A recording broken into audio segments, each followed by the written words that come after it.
Hey everybody, it's GauntletX, and welcome back to another premiere draft of Avatar: The Last Airbender. Without further ado, let's get into the pack one, pick one, where we've got a great rare, making this pick super easy. Suki Courageous Rescuer is a 3-mana 2/4 that gives all of your other creatures +1/+0, and whenever another permanent you control leaves the battlefield in any way during your turn, you get a 1/1 white ally token that triggers only once each turn, but it triggers all the time. Any kind of permanent, be it creatures, be it like clue tokens or anything like that, food tokens, lands for some reason, you can get that 1/1 ally. Super good card. They are 2/1s as long as Suki's on board as well. Very simple, very powerful way to start the draft. Pick 2, we got a really simple follow-up now with the Water Tribe Rallier. Just a great card to curve out with. It's your 2-mana 2/2 early in the game, but it's also a great card draw engine if you're in a board stall later on. Love me a Water Tribe Rallier. Other interesting cards here. Honestly, there's not too much going on in this pack. Grand can be okay in lesson decks. Airbending lesson is an okay white spell. Watery Grasp has been a pretty big overperformer. It's actually a pretty solid blue removal spell. I just didn't consider quite how easy it would be to do that Waterbend 5 and just fully shuffle their card away. So Watery Grasp is actually pretty good removal, but this is still pretty easily Water Tribe Rallier. Pick 3, I mean, this is early enough to grab a Gather the White Lotus, see if we can't be at least a 10 plains deck here, a 10-7 split for a 2-color build, maybe even be able to do full mono white if we're very lucky. Yep, Gather the White Lotus, Rocky Rebuke, Cat Gator are my favorite cards here. Obviously, Cat Gator's very far away from where we're at right now. We'd have to be 10-7 split in the favor of the Swamps for that one. But let's grab Gather the White Lotus. Alright, we can have the rare Suki and the uncommon Suki.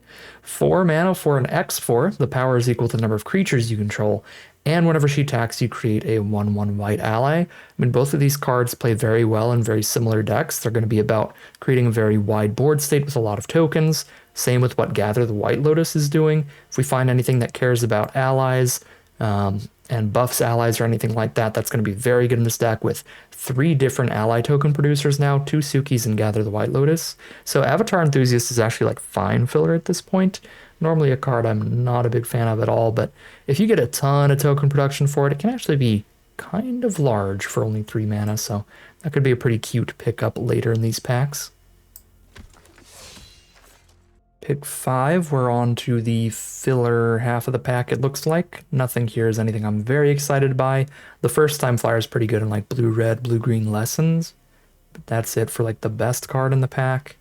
The white stuff's all quite filler. Vengeful Villagers is super slow. Sandbender Storm is a little bit narrow and a little bit high mana value. This deck wouldn't really mind a Wandering Musicians. I mean, it's another ally and we have 3 different token producers buff the whole board off those attacks. I think I'm going to go for Musicians over Storm here, but those are the closest 2 picks for sure. Pick number 6. Could go for a black-white sacrifice deck, getting a pick 6 Tolls of War. The only thing we're missing out on color to speculate here is Yip Yip, which is a good card, but it tends to go late enough you can easily get a copy or 2 pretty late in the draft, and it's not the kind of card you really want more than 1 or 2 copies of anyway, even if it does play pretty well. So I will speculate on Tolls of War here. This could be a pretty good black-white sacrifice deck, get a lot of clue tokens and stuff, and that would play well with our rare Suki, because every time we're sacrificing something, we're replacing it with a 1/1 ally, just very similar to how Tolls of War works. Pick 7, here is a sacrifice removal spell, as well as a very expendable creature to sacrifice. I think being deep on white and wanting to have a lot more white spells than black spells, if I can keep the black spells to the later game plays, that would be ideal. Not only that, but white has a lot of good cheap creatures, so I don't think we'll really be lacking too much on early plays, but removal is something I really want to have enough removal of in this format, because there are so many really strong rares like Suki. So I'm going to take the removal over the Court Official here for those reasons, even though they're both pretty equally powerful cards. Here's Path to Redemption, which there are some downsides to. It can be naturalized. They could bounce their card back to hand, or they could airbend it.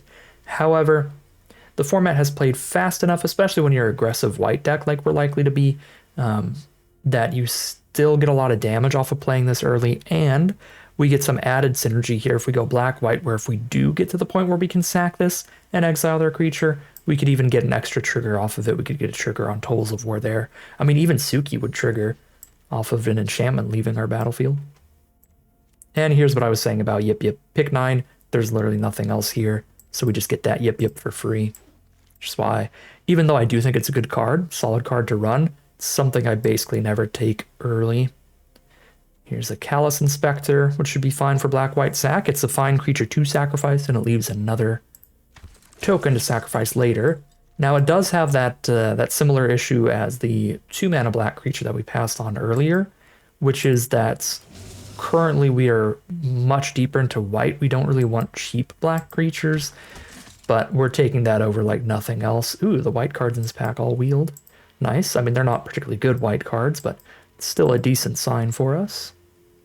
Okay, pack 2, pick 1. I like Kyoshi Warriors a lot. That's a pretty good one. Is there any great removal here? Swamp Snare Trap's pretty decent, but it's weak enough to definitely be in contention with Kyoshi Warriors here. I don't think there's one we have to take over the other. We do have 2 4-mana creatures already, 2 5-mana creatures. Tiny bit high on top end for this early in the draft. We're only 1 pack in, so I wouldn't mind another removal. So that I can cut like Sandbender Storm. We'd be on 3 actively good removal spells at that point. And the Swamp Snare Trap plays well with Suki as well, because we'll play this, it'll kill their creature, and then the enchantment will leave the battlefield, and that would count for Suki. Yeah, I'll go for Swamp Snare Trap over Kyoshi Warriors here, but I do think that card is great in this kind of deck. It's just that we've got a lot of 4s, and I really, really want to have enough removal. We've got a removal spell here that can trigger our Tolls of War and our Suki, which is cool. Could also just take like a filler 5-mana creature like Beetlehead Emergence or Rabaroo Troop. I think this is a pretty easy barrels. I don't really want the double black 3-drop.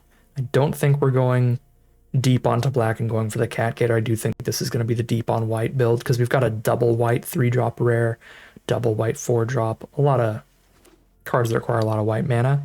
Honestly, I think the second best pick in that pack was probably the Invasion Submersible, but I'm really not a big fan of splashing into a 3rd color in more aggressive color pairs, and I think that white certainly is a more aggressive color. Pick 3. Pretending Poxbearers is the easiest filler to put into this deck. It's going to be incredibly easy to cast, and we definitely need more 2-mana plays. But there's a Team Avatar as well, which can be a really fun, pretty good finisher for a deck that can create this many tokens, potentially. I'm going to take the Team Avatar here. This could work poorly for us, though, if we don't find the good 2-mana creatures later, because now we are really loaded up on non-creature spells, which is the biggest argument against the Team Avatar. And then once again, this is a pack where the only good card is a non-creature spell, Path to Redemption. Actually, Messenger Hawk's pretty good. Path to Redemption is a lot better than like the barrels that we're running right now. We're on 4.5 removal spells, 4 removal spells, and I can use Team Avatar as removal. So I'm doing pretty good on that at this point in the draft. I really am looking for more creatures. Messenger Hawk plays well with Suki. Messenger Hawk plays well with Tolls of War. Yeah, no, we're actually on Messenger Hawk here. Pick number 5, no 2-mana creature. I mean, I guess there's the Battle Fan, but it's just the 2-mana 2/1. I guess it leaves behind the artifact to sack to Deadly Precision, but it's still not a great stat line. I'd rather take a Kyoshi Warriors or Master Piondao, which are just much better, just at slightly awkward mana costs for us. Just gonna grab the Kyoshi Warriors. Pick number 6. We don't really care about any of this. Take a filler 3-mana creature like Vindictive Warden. I guess we're an okay Tundra tank deck with some 1/1s off of Tolls of War, Kyoshi Warriors, Suki, the other Suki, Gather the White Lotus. We could crew this relatively easily. Actually take the Tundra tank, try that thing out. Either way, we're taking a 3-mana black creature. Pick 7 Deserters, just get a filler 2-mana creature into the deck. Second copy of Tolls of War, pick 8. We're pretty happy to see that. I guess that could just be what we're playing on turn 2. It's not exactly a creature to curve out with, but it is a 2-drop. Pick 9. Nothing here. I just really do not like Daily Indoctrination. I think the only good part of this card is the part that lets you look at your opponent's hand and make them discard a card, and that part is only good basically if it's in your opening hand. A very bad top deck in the late game. Bunch of incredibly filler stuff.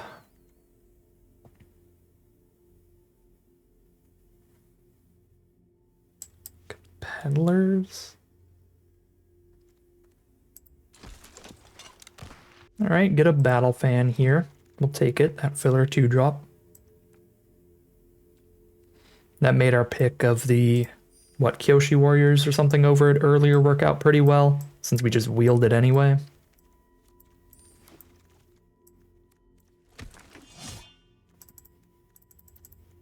All right, we got a beautiful 2-mana creature here, actually perfect for this deck. 2 1/1s off of 1 spell at instant speed. Perfect. Expendable creatures to sack to a deadly precision if we have it. Multiple creatures on the board for Wandering Musicians or Suki or Team Avatar. Just a lot of good work can be done by these little tokens. I'm very happy to have the invasion reinforcements here. I started this format as a massive fan of Master Piandao, and I've just slowly but surely gotten lower and lower and lower on this card, because every time I run it, and I have ran it a lot, it just kind of dies before it gets a single swing, which tends to be the case with your late game threats. So it's a little bit of a hard sell for like a late game threat like that that doesn't have some kind of enter the battlefield impact, even if it has a really good attack trigger. Speaking of really good late game plays, come on. Oh, we could have lived the dream. If this was like, if these were in different packs, this would be perfect, because all 3 of these cards are tremendously powerful picks. I wouldn't be surprised if Abandoned Air Temple is actually the strongest of these cards. It's a land that when you're flooding out, you just get to win every board stall ever, because you put a +1/+1 counter on your entire board turn over turn. But there's also this great mythic. You exile one of your opponent's cards and then get a giant 4/5 flyer that can airbend stuff. I'm going to take the big mythic there, but I am quite sad we don't get to take that Air Temple. So those both seem like tremendously powerful cards. Rough to see them clumped together in the pack like that. Pick 3, I'm not really interested in running any of these cards. Buzzard Wasp Colony for a filler kind of sacrifice synergy card, or Fancy Footwork for a filler combat trick. I'm not interested in a one-time activation of the Air Temple. Just take the Buzzard Wasp, but probably cut it. Enter the Avatar State is a pretty solid trick to protect your stuff from removal, giving it that hexproof there. But the Kyoshi Battle Fan to add to our 2-mana creatures is helpful as well. So we only have only 4 actual creatures at 2 mana. The Tools of War doesn't create a creature till later. Battle Fan probably wheels. I mean, the first one wheeled. I'll take the Enter the Avatar State. See if we can get that back. Pick 5. I don't think I'm playing any of this. This is the red-white dual land. Yeah, no. Earth Village Ruffians, I guess, is a filler 3-dropper, another Tundra tank. So just like a filler 3-mana play is the choice. Take another tank, but I think I'm cutting whatever I draft there. Well, there we go. We didn't get the white land. That helps us prevent flood, but we got the black one. When we're flooding out, we get to make these unblockable spirit tokens. They can't block either, but they can chip in for those last few points of damage when you get into a board stall. So I like the Realm of Ko. Pick 7, Kyoshi Battle Fan here. Pick 8. I'm not going to run a Barrels of Blasting Jelly. I'm not going to run a Zao. This looks like more of a Zao deck than anything else here, but I think Kyoshi Warriors, Wandering Musicians, and Suki are all just more consistent cards. Don't really have room for any of those. Could run an Airbending lesson. Well, could I? I've got a lot of non-creatures as well. Yeah, no, that's going to be hard to find room for. But same with Wandering Musicians. Take the musicians. We wheeled Gather the White Lotus because somebody took the rare instead of it. Love to see that.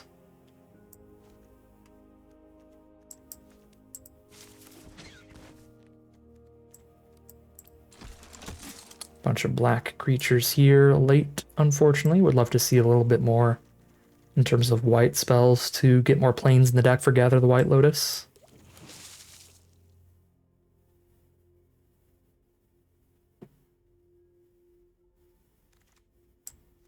All right, I think I'm definitely cutting Zao. I cut every double black card in this deck and go 10 plains, 6 swamps, and a Realm of Go if I can. With double Gather the White Lotus now.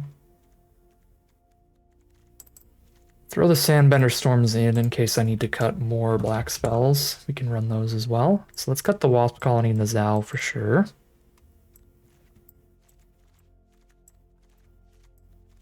I kind of want to just run the 2 Tundra Tanks and try those out.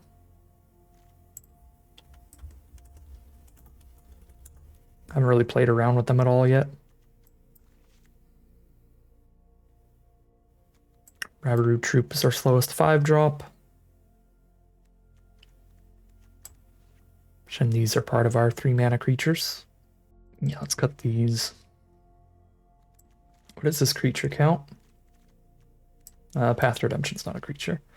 1, 2, 3, 4, 5, 6, 7, 8, 9, 10, 11, 12, 13, 14, 15, 16, 17, if we count the Tundra Tanks as creatures. And again, with crew of only 1, I think I'm going to count them as like 0.5 of a creature. So that's still like a 16 creature count, which is perfectly solid. Then we just cut some non-creatures. Our slowest removal of Sandbender's Storm. Probably one of the combat tricks like the Yip Yip. Can't really cut the Tolls of War. They play well together. They don't have a ton of other synergy in the deck, but they work with Messenger Hawk, Barrels,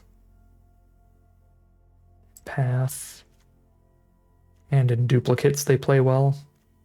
I still wouldn't hate cutting like one more creature, like maybe one of the 5s. Yeah, I'll cut one of 5s. Maybe this is just not a combat trick deck at all, and we just cut Enter the Avatar state for the final one. I feel like we've a lot of good like War of Attrition value, ETB value, and death value.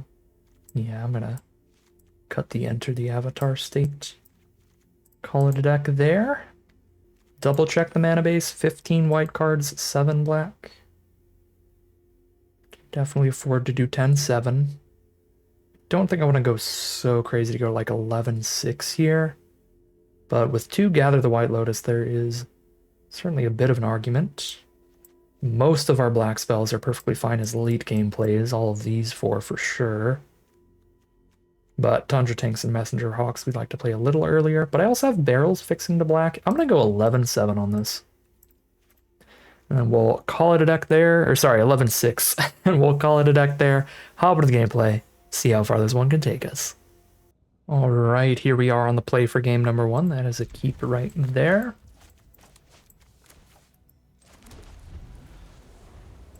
Water Tribe Rallier into the Tundra Tank. And we are curving our way towards our Bomb Mythic.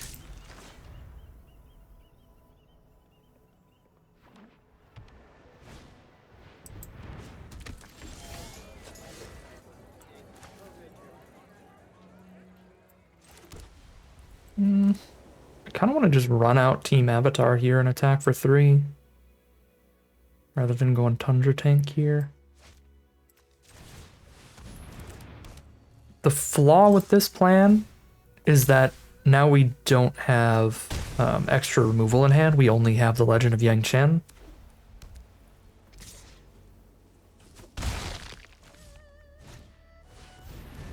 Rowdy Snowballers stun the Rallier.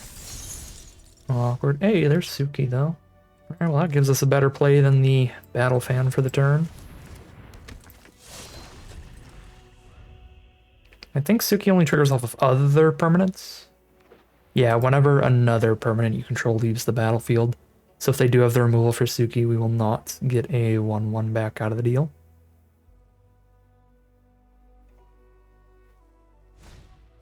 They've got the Path to Redemption, which does not stop her abilities. Waterbender Ascension, I think it's 1 quest counter a turn, hopefully. Oh, it's 1 per trigger. So if they get 4 quest counters on this, they draw a card every time they hit us with a creature. That is super threatening. Luckily, we're a pretty decent archetype at trying to stop that with cards like Kyoshi Warriors here.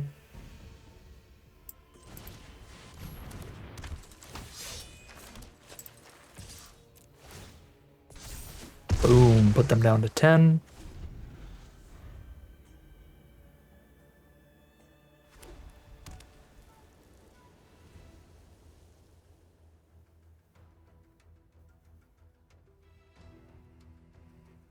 So the Waterbender Ascension can also give one of their creatures unblockable, but it costs 4 Waterbending mana to do that.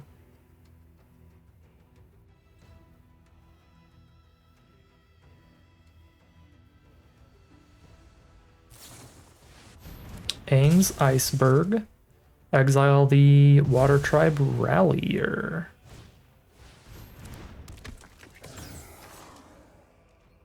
Oh, I guess Suki only triggers during our turn.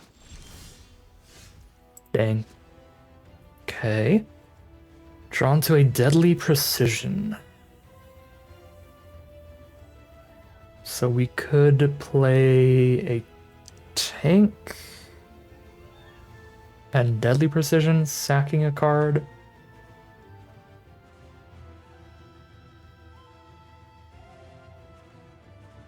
I don't think the tank is really changing our combat at all here. So I kind of want to just play Battle Fan. This Battle Fan gives us a really expendable card to sacrifice, which will then give us another creature thanks to Suki. I believe we just get rid of the flyer.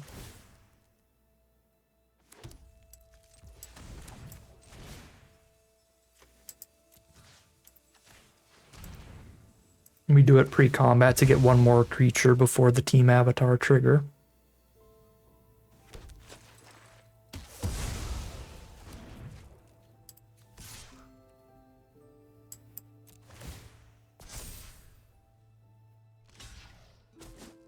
Force the chump.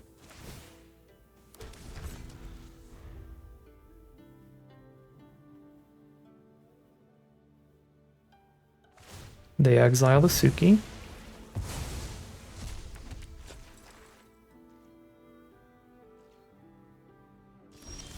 That's the Legend of Yang Chen mana. So we can exile their Iceberg.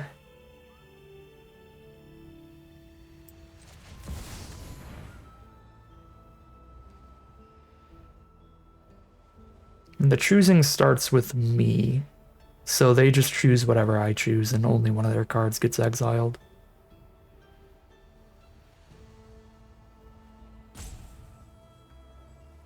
This is a very political kind of commander-oriented wording, like these first 2 abilities. But it is still more than powerful enough to end the game in a draft. That is 1-0 heading into game 2. It's a little slow, we don't start till turn 3, but we start with some really powerful cards. Suki in the opener. Playing against blue-red. Drawing exclusively planes, which if they don't blow up the barrels of Blasting Jelly, that is just straight upside with our double Gather the White Lotus in this deck. Legend of Yang Chen? Okay. Guess I lead Tundra Tank against all the open blue mana. Then I can play Suki. I mean, not only does this play around a counterspell, but it's actually just more damage to lead with the tank and then play the Suki. Because then the tank's getting in for 4 instead of the... Or the tank's getting in for 5 instead of the Suki for 2.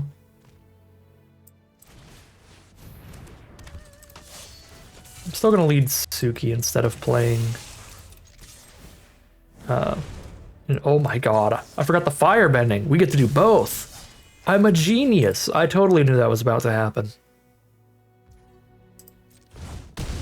What a turn, good god.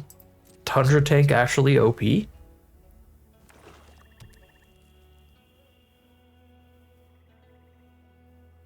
It's so interesting because like Tundra Tank has that enter the battlefield effect to get your indestructible attack in.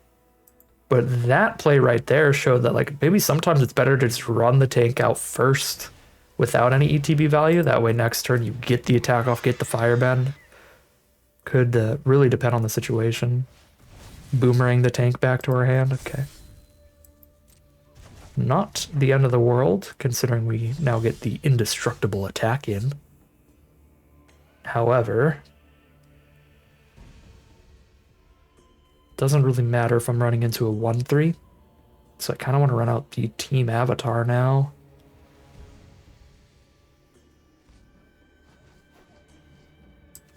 Yeah, I'm going to run out the team avatar. +3 is going to be 4 toughness. Suzuki's the only one that can attack without worrying about a double block from our opponent. But at the same time, if they double block an ally, I just replace it with another one.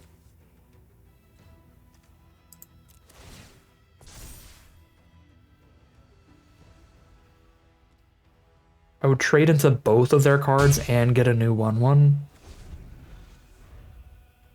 And this is the exact same amount of damage because they all have 2 powers. This way I'm holding up better blockers.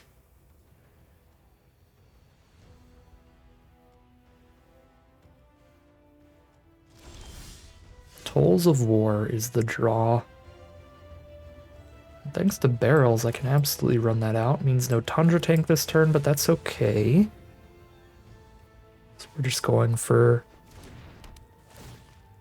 team avatar damage, and this is going to be 2 1/1s off of this trigger and try to draw me another land. Beautiful stuff.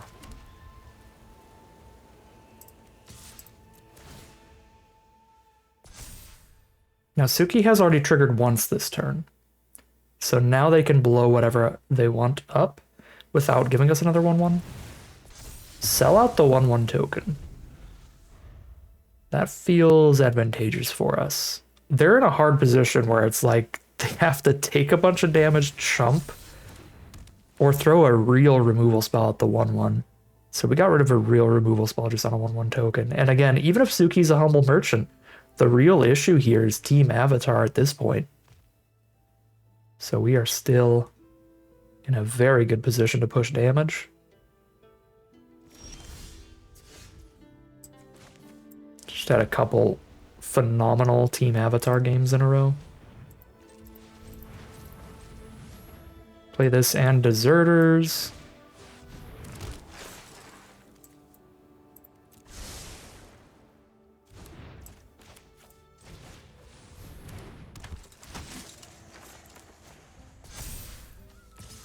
Just well over lethal attacks here. Force a chump every turn. Their only out should be a board wipe, and the board wipe that I can think of is the 6-mana mythic. If they have the double black and X board wipe, that would work as well. But we have a backup mythic rare here, should our board get completely wiped. Okay, they've got 1 blocker. Deadly Precision should end this game. Whether we sacrifice something or not, I'm just going to pay full mana. Kill Master Paku. And poke with 1 gigantic creature. It's probably better to attack all there, because then if there's some 1 mana instant return a creature to hand card, they still die. But I don't think there's an instant speed version of that Boomerang Basics. Anyways, that is 2-0. Some very good draws each game, though, so we'll have to keep that in mind. Don't get overexcited about the quality of the deck. We drew our rare Suki in each of those games. We drew our mythic in each of those games, but we didn't cast it this time. And Team Avatar also being a huge role player in both of those victories. 2-0 heading into Game 3. All right, here we are for Game 3. This is our genuinely slowest hand yet. But I'm not going to mulligan away this mythic. It's probably the strongest card in our deck. It may be tied with Suki.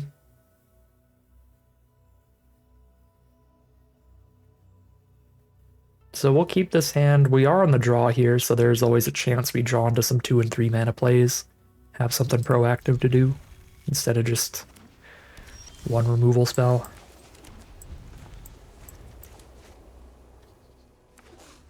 Playing against blue-white.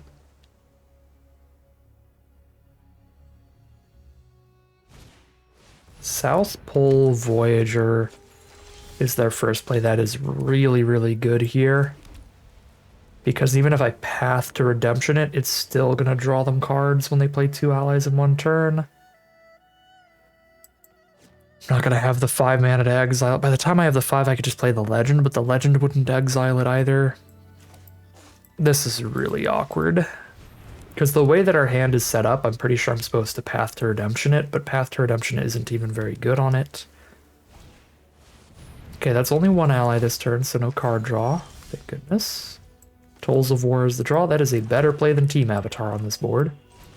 So we'll run that out first. Save the Team Avatar for after Kyoshi Warriors is out. Water Tribe Captain, no 1 mana ally. No 1 mana ally. No whammies, please. No whammies. Let's go.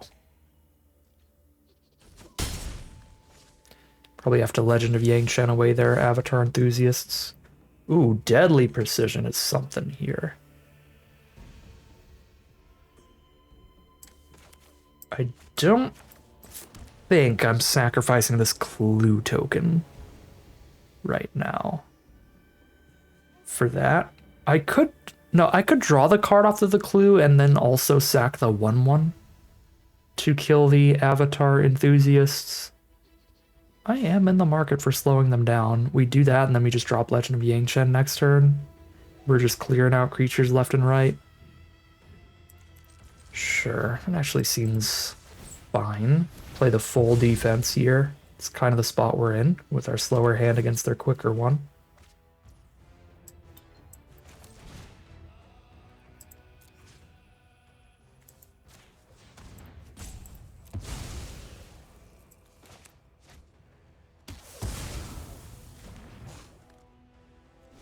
And we could just exile South Pole Voyager next turn and get 2 1/1s. It's another option.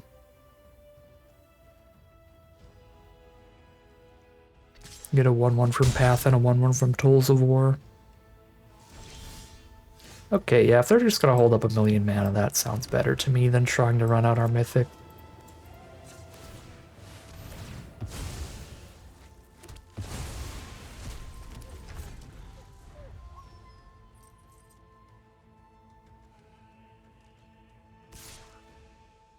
No blocks for the 3/3 till we resolve our Kyoshi Warriors. Okay. 6 mana means I can cast Kyoshi Warriors and still have mana up for Quench.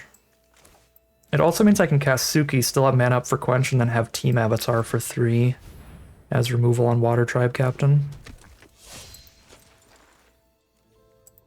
Also feels pretty good. Don't want to run out the Team Avatar until they're more tapped out, in case they go for an instant speed removal spell of their own. Because if they kill one of our creatures at instant speed, then this is only 2 damage instead of 3. Now they only have 1. They only have 2 mana total. I don't think they should be able to kill one of these easy for just 2, but I could be wrong. We'll see. All right, does resolve.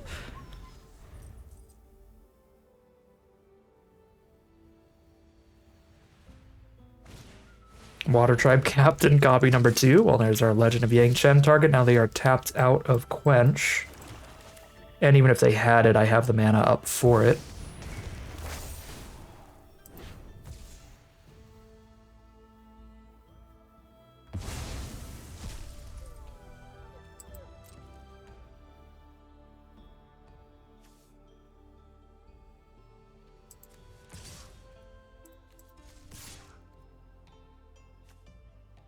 Suki only triggers during our turn, so I think it's better to have the 2/4 blocker than 2/1 blockers up. And any trade they make on blocks is still favorable for us because we just get our 1/1 right back regardless. So this is like giving them the decision, do they want to take 2 damage or essentially chump block, lose their 1/1 but we keep ours. And if Suki is still on the board next turn, then Barrels of Blasting Jelly can give us 2 1/1s. with Tolls of War and Suki both triggering.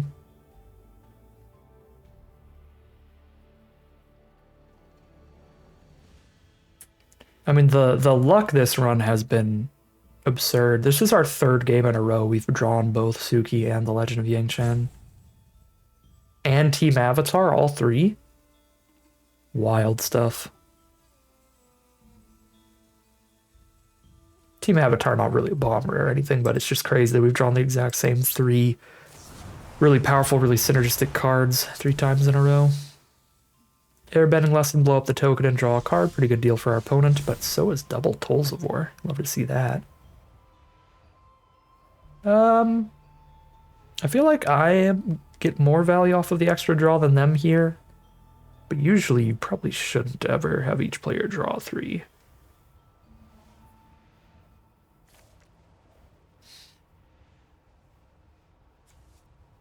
I'm gonna do it though. It'll give me more spells to be able to double spell once this thing flips.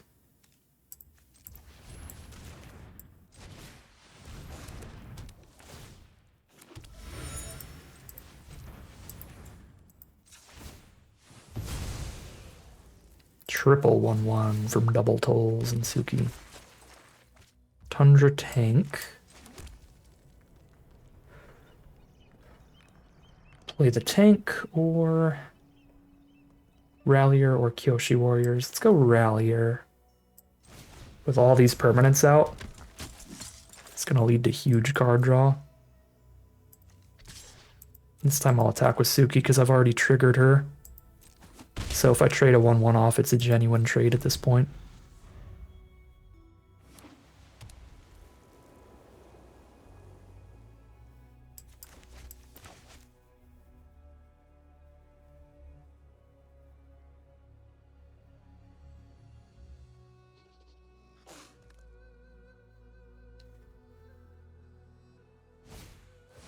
Earth Kingdom Soldiers, the best they got here.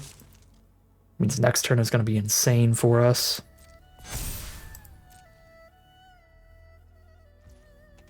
They can't interact with any of our stuff.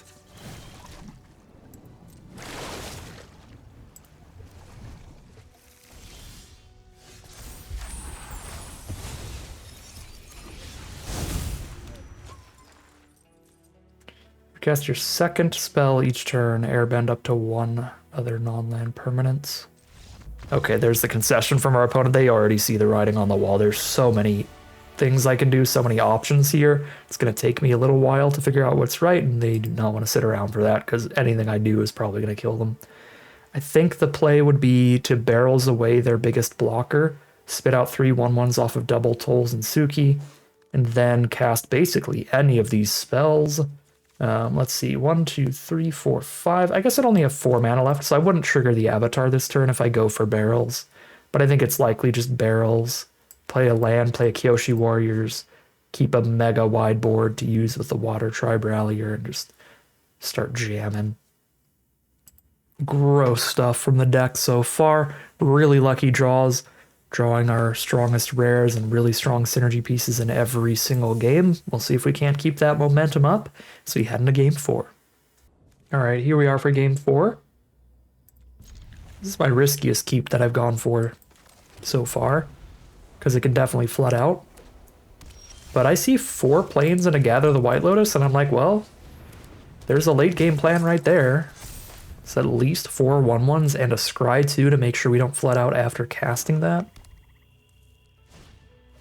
Tolls of War, it's going to be the mirror match here.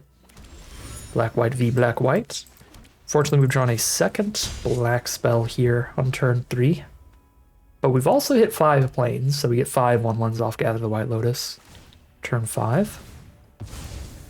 Opponent's just going to grind out the early game with some trumps, some card draw. There's Realm of Ko, so I can play something this turn. Beautiful. Absolutely not. Gonna Swamp Snare Trap a 1/1, so that's the Tundra Tank here. Which should be really nice with all of the Gather the White Lotus 1/1s.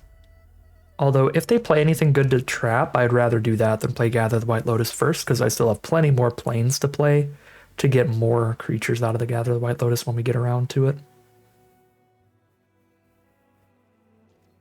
So I would be very happy if they just play some Pretty strong creature with 3 toughness. Like a water tribe captain would be fine. They play nothing. I have 2 removal spells and gather the White Lotus, so I make 4 1/1s and scry 2 or play nothing here. I think I should just play a smaller gather White Lotus. I have a second copy I could draw into, and I get to scry and set up my draws and find more gas. So I get to attack with a 2/3 and a 4/4 Tundra tank. I think this has got to be the play. I am not going to draw another removal spell.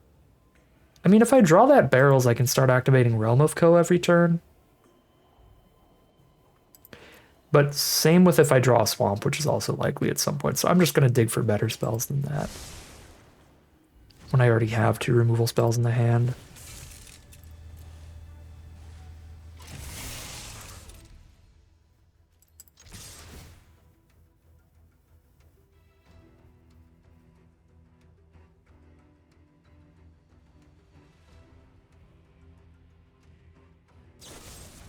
Alright, Heartless Act on the Tundra tank, fair enough. And then Invasion Reinforcements triple block the Deserters? I wouldn't hate that trade at all. Whittling down the board so anything like Team Avatar from our opponent gets a lot worse. Yep, I'll trade my 2-mana spell for their 2-mana spell. Our entire Zhongzhong's Deserters for their entire Invasion Reinforcements.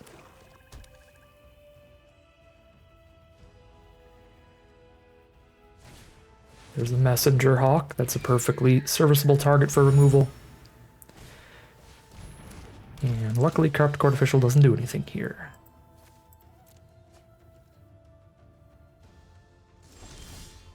There's a Tolls of War for us. Now I kind of wish I kept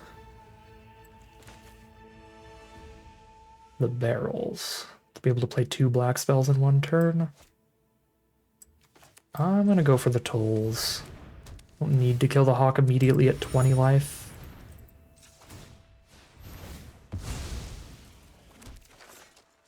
Find our own Messenger Hawk that plays really well with this Tolls of War.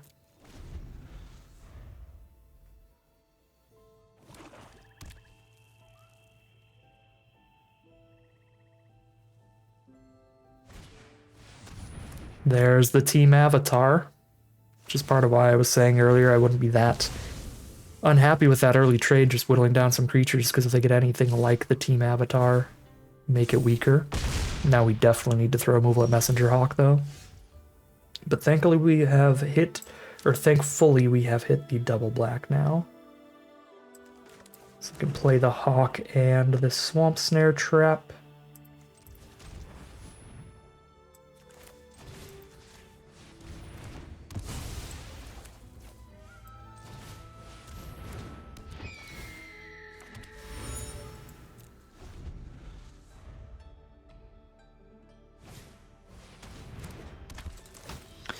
That's frustrating.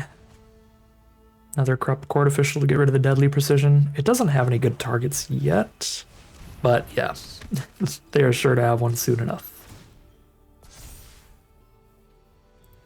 Okay, we are going to get Edicted every turn, but they don't have a flyer. Still have an Azula we really need to kill, ideally, because that's going to let them draw another card and get another creature every turn off of the Clue token with Tolls of War. A little bit of Flood. I think on this board we'd rather make the Spirit than the Tundra tank right now, because we are not going to be able to line up profitable blocks at all, so we need to try to outrace this Team Avatar, which is going to be pretty difficult, especially with the extra Clue token coming out every turn.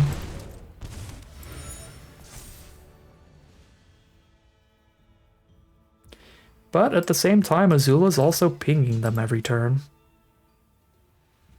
taking 1 damage every time she attacks. But it's more than worth it for the extra card draw.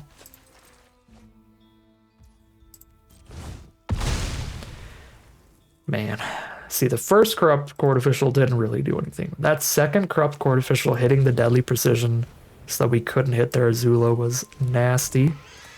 Then the main deck naturalized for the Tools of War. It also gains life as well. They are doing really well in this top deck war, but that is to be expected with a card draw engine like Azula.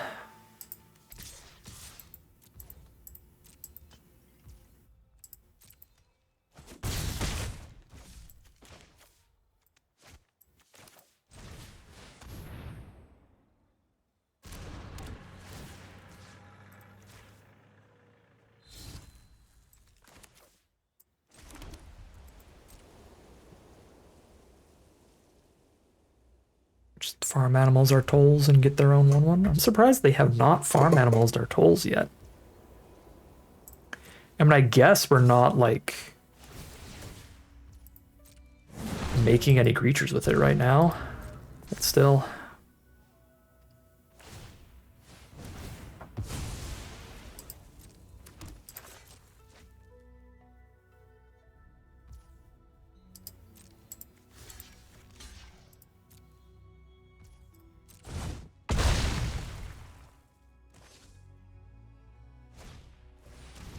Second Tools of War. Yep. Those are definitely the draws you want here. Dig farther, get more 1/1s.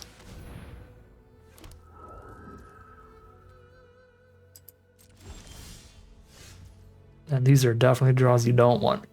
Just more lands.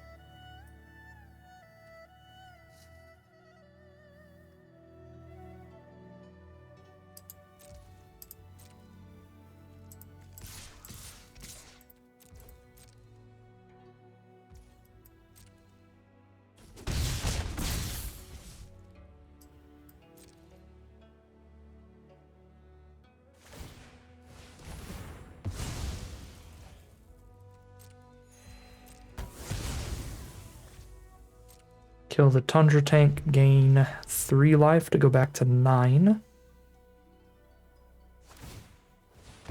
Now that they have used their Naturalize, our Avatar spell could be decent here. It wouldn't be insta-lethal, and I think we're under enough pressure now we basically need insta-lethal, because they just get to start attacking with the whole team, basically. Yeah.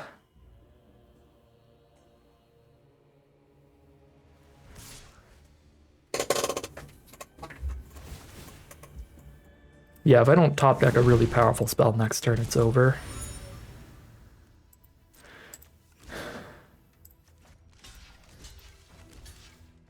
Four, 5, 6, 7, 8, go to 5. Keep a chump blocker. 5 keep a chump blocker doesn't even help, because then that's like they don't go for a team avatar kill, they just attack with everybody.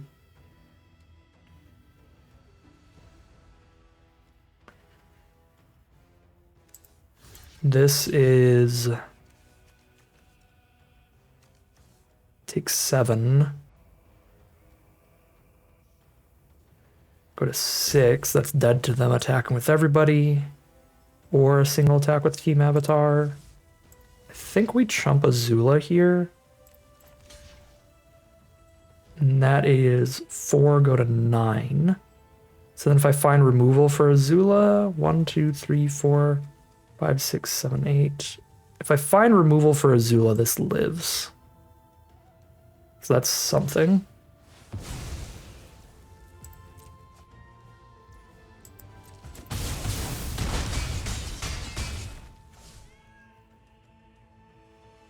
But I'm pretty sure we're dead here. Yep, another Messenger Hawk. Activate Realm, draw for turn.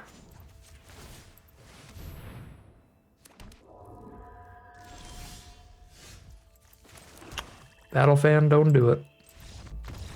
That is 2 and... Or sorry, no, that's 3 and 1 now. We have found our first loss there. Rough one. The entire game came down to that second Corrupt Court official. If it were not for that, we would have blown up the Azula immediately and had a lot more time to draw into something. But Azula with the Tools of War there drew them extra cards, made extra creatures turn over turn, which drew them into the second Tools of War.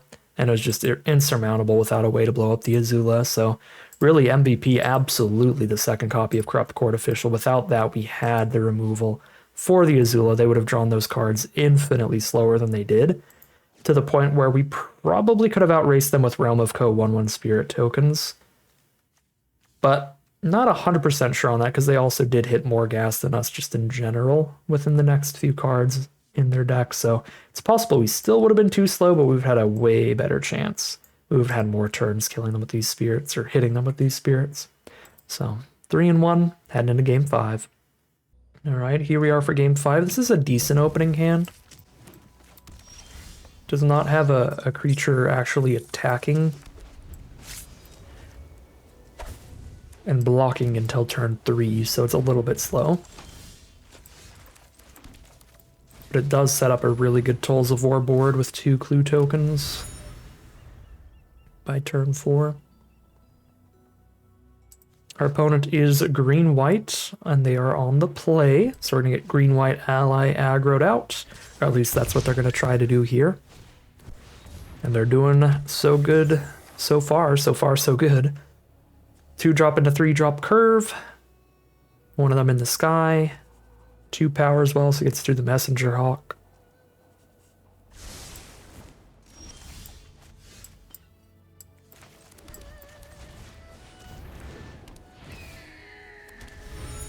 Probably need to play Kyoshi Warriors next.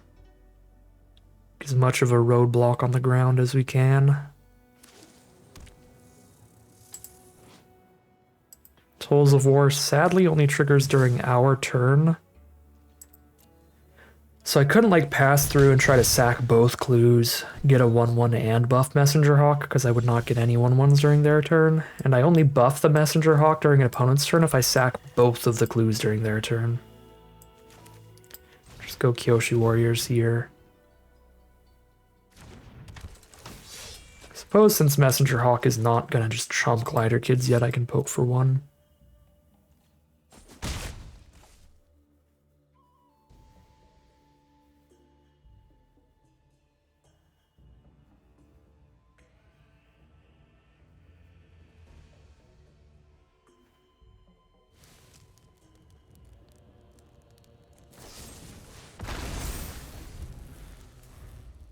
Sandbender's Storm, activate a forest as a 3/3.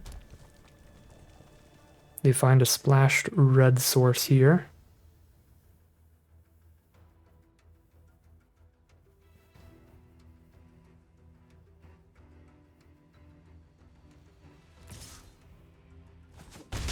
Focus for 2 in the sky, we're down to 12.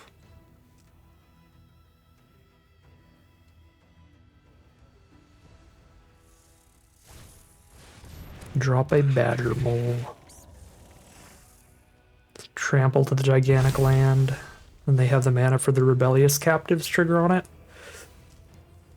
I have a decent amount of removal in this deck, and I think we have to dig towards it, because if we don't get rid of the trample by killing Badger Mole, we're just gonna die here. I can make practically infinite chump blockers, but chump blocking doesn't help against trample. So we're on second Tolls of War, and then draw a card here, make 2 chumps. But we just take that forest damage to the face. That is not removal.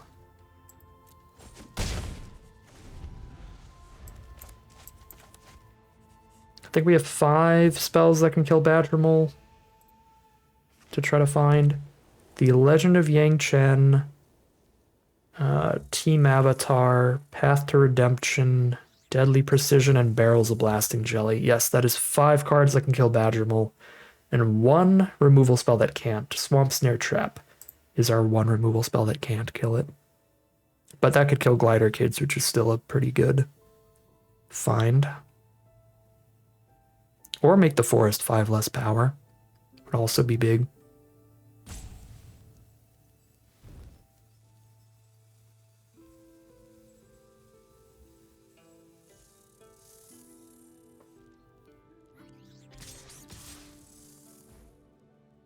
Four Rebellious Captives coming in. Kill that, take 2. Because that is also a trampler when it's exhausted.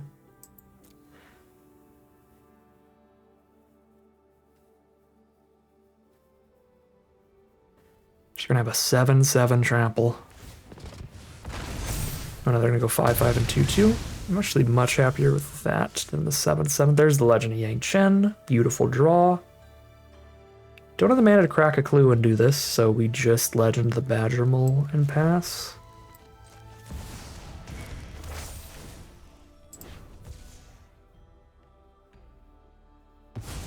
And then I can get to chumping. Working on flipping this as a flyer to block the Glider Kids as well. I think I'm under enough pressure to just hold Messenger Hawk back and probably chump with it if something goes wrong. It's worth having the option of chumping with it instead of dealing just a single point of damage, since I haven't cracked a clue that turn.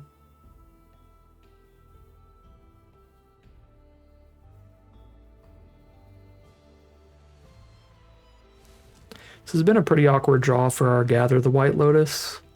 That would theoretically be a good way to buy us a lot of time with chumps, but we're going to have to just focus on the Tools of War for now. We have found 4 of our 6 black sources and only 2 of the 11 white, so it is not going to make a lot of tokens, I can tell you that much. This is bad.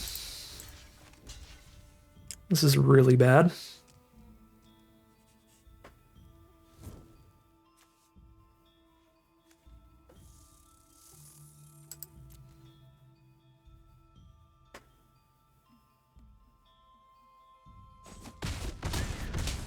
Go to 6. Suki's the draw. Absolutely not. Giving them cards here.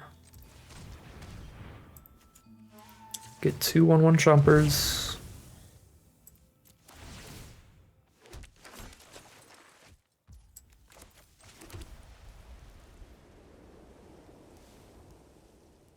Tundra Tank and crack another clue, but if I crack the other clue, I don't get another 1/1 with it. I could Gather the White Lotus for 3 more 1/1s.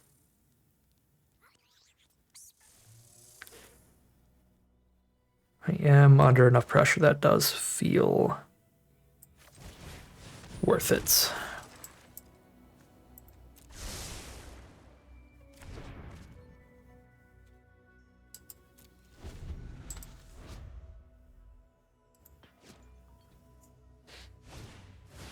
Meteor Sword, the Legend of Yang Chen.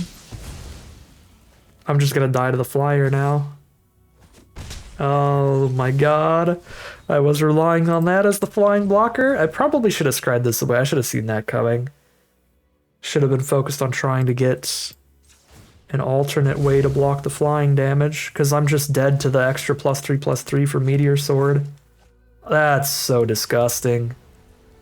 Exact, well, overkill. I take 5 instead of 4, but basically exactly what they needed to kill me in the sky here. Do I have any flyers in this deck that this Water Tribe Rallier can draw? Nope. I need removal. There's 5 removal spells left, but I can't draw any off of Rallier.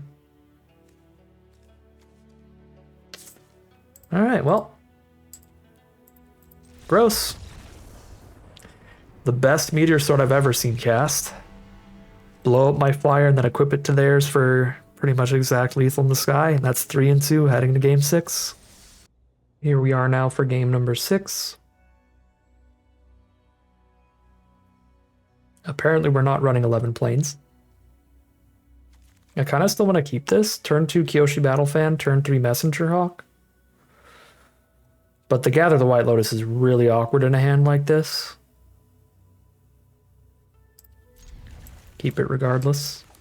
We are again on 11 planes. So the odds of not finding white sources before we hit white spells are quite low. Especially when we don't need white mana until turn 4. Because until then I can just go Battle Fan, Messenger Hawk, and then turn 4 crack the clue.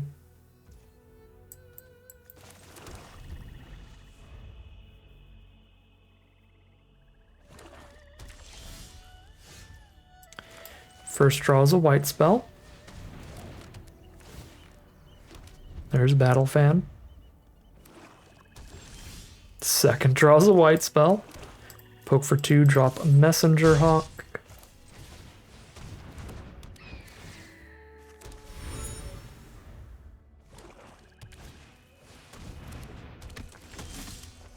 Third draws a white spell. What say you, Clue Token? Will we draw a Plains? No, we'll draw a fourth white spell. Okay, poke for 3, pass. I would have taken, honestly, any land at that point. 0 land draws in the top 3 period. There's Fire, Navy, Trebuchet to go with that Ruffians. Pretty good. Trade the 1/1, get the Earthbend trigger out of the way.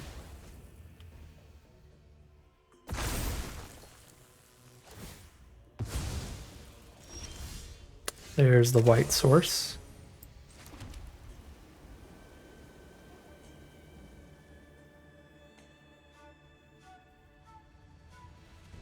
Just gonna be Kyoshi Warriors, right? Yeah, I could do that, or I could Deserters for a counter on the Hawk and put the Battle Fan on it, but that still doesn't attack through the 4 toughness Trebuchet.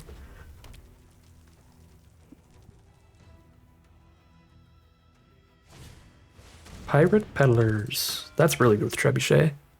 They got a Chump attack to do it, though, right now. So as long as I can block their other creatures well, they don't really get Trebuchet triggers. They're gonna Chump attack for a counter on the Peddlers. Sure.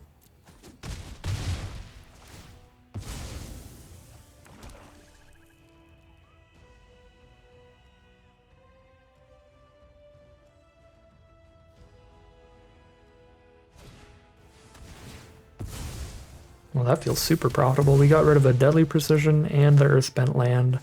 Now I can just Swamp Snare their Peddlers. Drop the Deserters and start attacking with a 4/4 into the 0/4. I could also just equip the fan, but go wide, get more creatures out for our team avatar.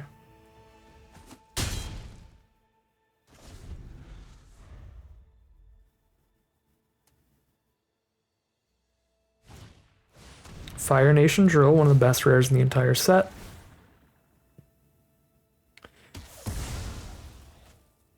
ETB blow something up and then also just have a giant 6/3 trample. Super gross card. Suki and equip a fan.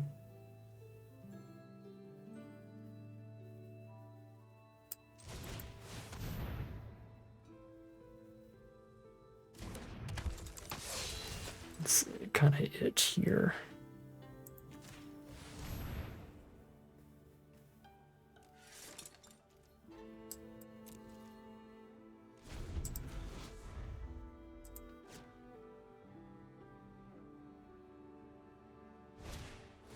Union Archers, discard a card, draw a card.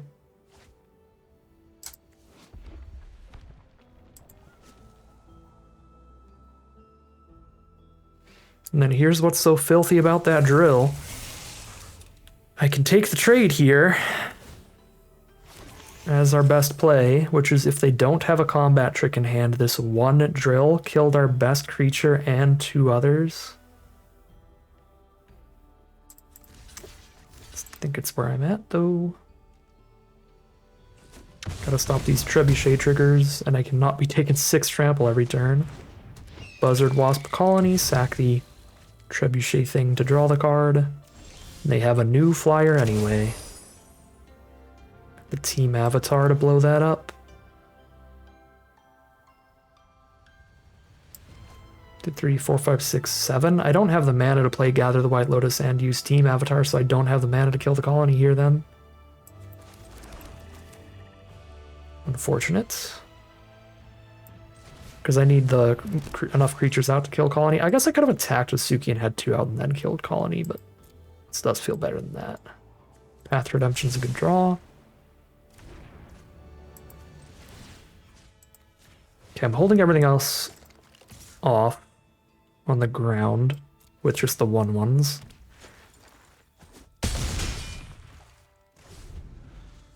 Just take the 4 in the sky, and then we blow up all their flyers. Take 4. Go to 7.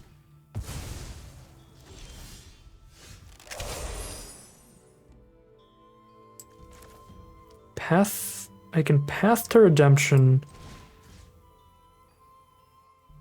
I might be able to lethal them here. Kill 2 blockers.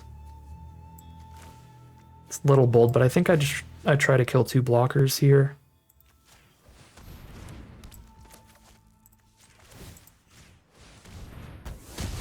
Attack all.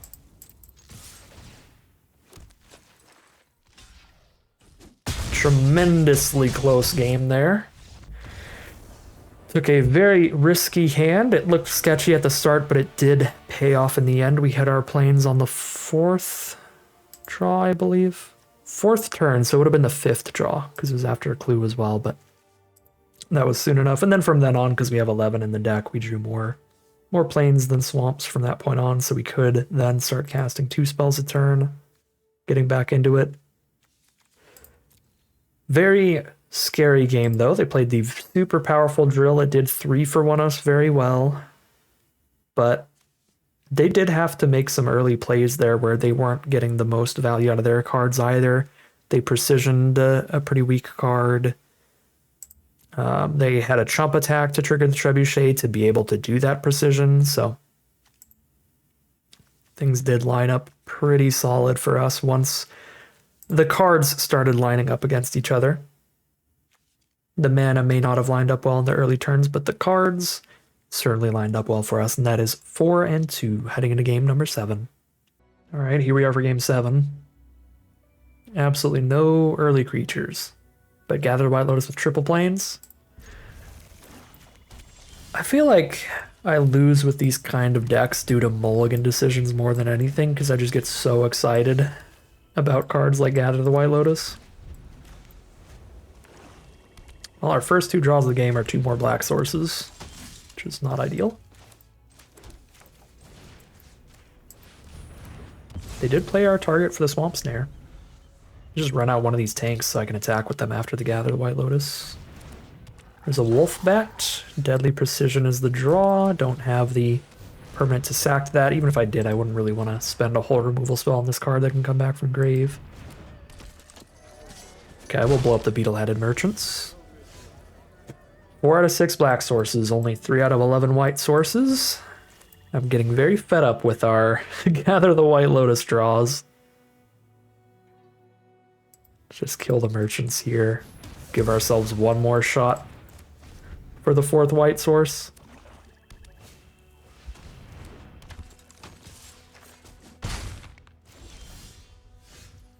I mean, I guess that filters into white mana, but doesn't technically give us the planes. Ay, ay, ay. Pure comedy. Pure comedy. The Scry 2 is planes. Appreciate that, Arena. We'll drop a barrels. I think we just hold them off here rather than just poke for 4. Just take the 2 in the sky. Okay, Longfang, they could just keep chump attacking with their merchant, and that'd be fine for them. But they're not going to. They're just going to hit me with the bats. Arena.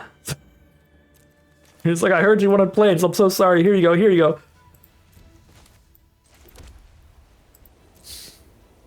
That's so wild. I don't have the mana to make a Spirit and a Tundra Tank, do I? No, I'm 1 mana off, so I'm just going to make a Tundra Tank then. Or sorry, just going to make a Spirit then. I can actually just barrels this Wolf Bat.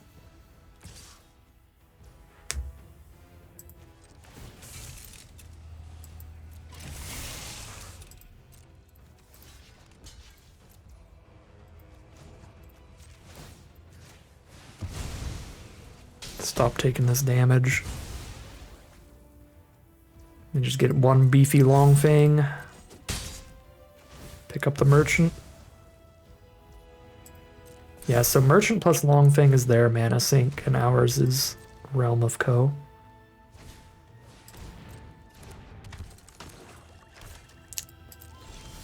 Just draw a Cat Gator, we are gonna die.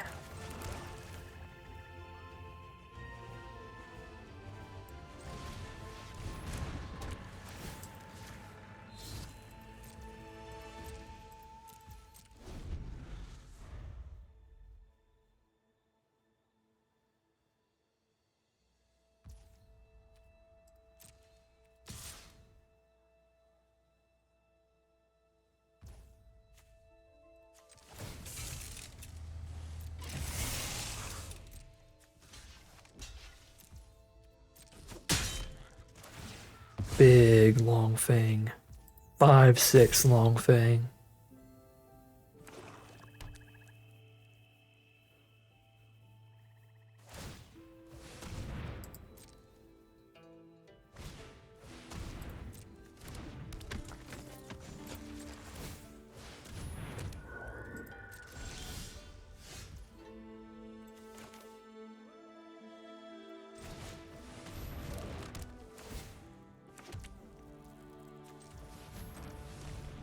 Oh, I don't have the mana to equip yet.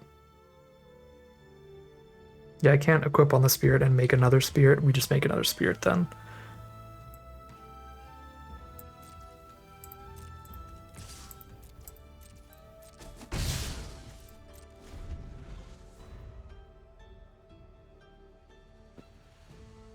This game is just, I think, basically 100% going to be the lottery of whether or not they hit a Cat Gator.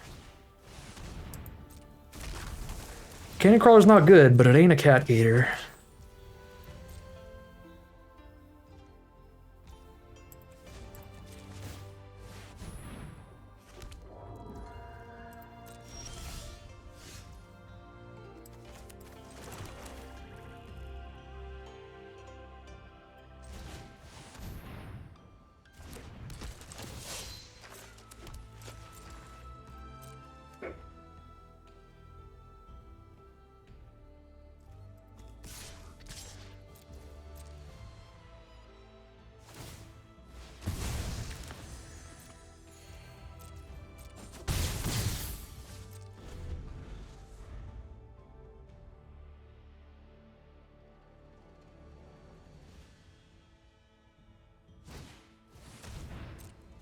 Ooh, Judy plus Merchant of Many Hats plus Longfang. Oh, well, GG.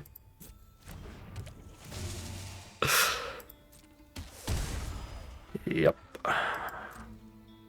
There's the Cat Gator. So the Cat Gator with the Judy Merchant Longfang combo is just going to keep throwing +1/+1 counters on that life linker. That was astronomical in size. Just gains 5 million life.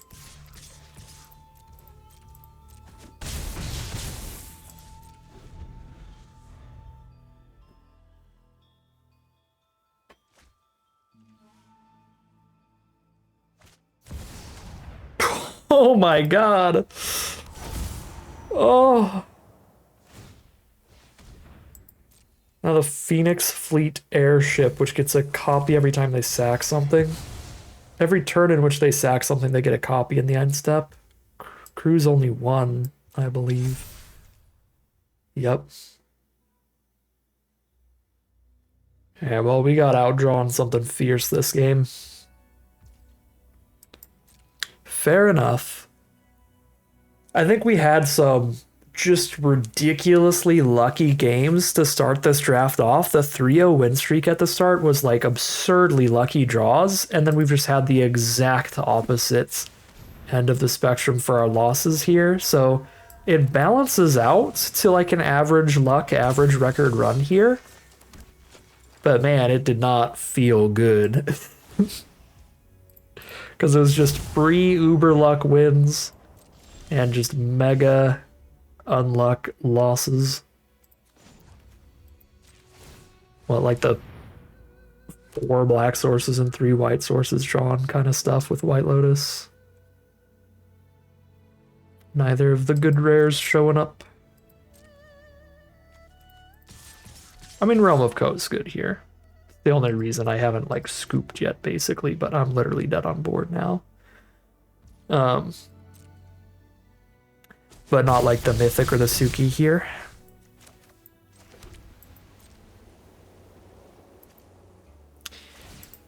And then our second loss was we drew one removal spell of all 6 halfway through, so we just died to the flyer with a meteor sword on it. Yeah, it's felt like some just really unlucky losses and some incredibly lucky wins. This was just the draft of pure variance today. I think the deck's solid. It's probably maybe a little bit higher than a 4-3 on average, like a 5-3 on average, just because of the quality of those great rares.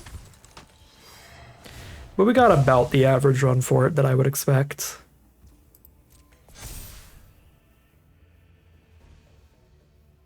Just did it in some non-average, non-traditional games.